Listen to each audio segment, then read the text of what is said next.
মহাপ্রলয়ের পর নতুন যুগের সূচনা হলো। ভগবান ব্রহ্মা যখন জগৎ সৃষ্টির কাজে ব্যস্ত, তখন পৃথিবী দেবী বিশ্ব ব্রহ্মাণ্ডে হারিয়ে গিয়েছিলেন।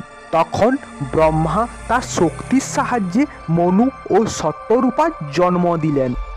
তারা দুজনে ব্রহ্মদেবের সামনে নতমস্তক হলেন।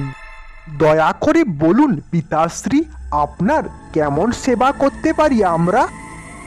তোমাদের সৃষ্টির কারণ হলো পৃথিবীতে এখন জীবন শূন্য। তোমাদের দ্বারাই জীবের সৃষ্টি হবে। যথা আজ্ঞা পিতাশ্রী।